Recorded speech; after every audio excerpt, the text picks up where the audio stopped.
এখন নজরে আবার কি ফলাফল মিলবে? সম্ভাব্য সমীক্ষায় কি আছে দেখুন। গণতান্ত্রিক সংসদ মহাধামে কারা আসছেন তথা দিল্লির মসনদে কারা আসছেন, কোন দল মেজরিটি নিয়ে ক্ষমতায় আসছেন এবং ভারত দেশকে শাসন করবে, এটাই এখন চর্চার বিষয়।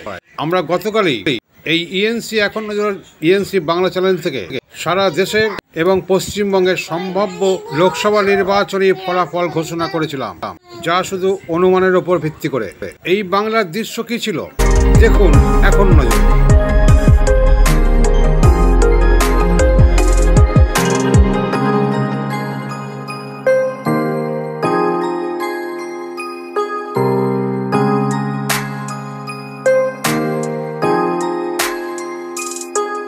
আমরা এখন নজর সংবাদপত্র থেকেও এই পশ্চিমবঙ্গ ছাড়া দেশ জুড়ে যে লোকসভা নির্বাচন হচ্ছে, দিল্লির মসনদে কারা কোন কোন দলগুলি রাজ করবে অর্থাৎ দেশ শাসন করবে, সেই সম্ভাব্য ফলাফলও আমরা সংবাদপত্র দিয়েছিলাম। এই এনসি চ্যানেলেও গতকালই ঠিক সন্ধ্যায় 6টার পরেই প্রকাশ করেছিলাম।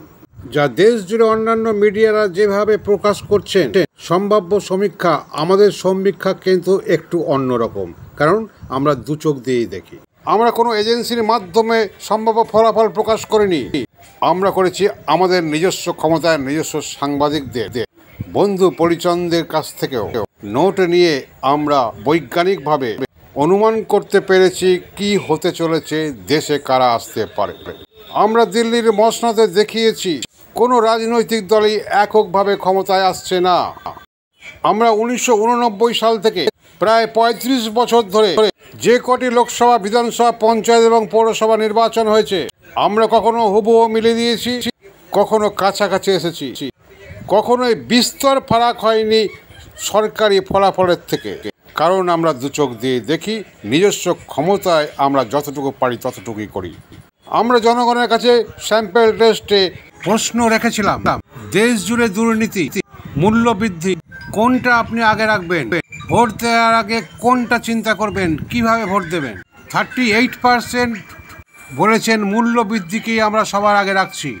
দুর্নীতির প্রশ্নে তারা দ্বিধাবিভক্ত। রাজ্যগুলির মাথায় আছে কেন্দ্র, যেগুলি দুর্নীতির প্রশ্ন এসেছে জনসমক্ষে সেগুলির মাথার ওপর আছে কেন্দ্র যুগ্ম তালিকায়, তাই কেন্দ্র দায়িত্ব এড়াতে পারে না। 22% কোনো উত্তর দেয়নি, শুধু একটাই উত্তর ভাবছি। 32% আবার চায় বিজেপিকে। দেশ জুড়ে মন্ত্রী, এমপি, এমএলএ পর গ্রেপ্তার হচ্ছে, জেলে যাচ্ছে, এ ব্যাপারে আপনার মতামত কি?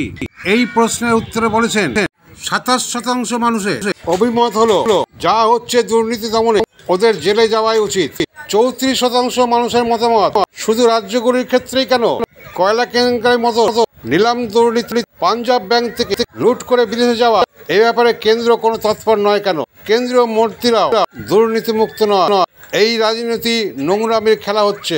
ক্ষুব্ধ হয়ে তারা বলেন, এই হিংসা বিদ্বেষ নীতি তথা এই রাজনীতি ক্ষমতায় অন্য দলগুলো আসলেও তারা কিন্তু সেই পথেই হাঁটবে, দেশ অবক্ষয়ের পথে যাবে, এটা রুখতেই হবে।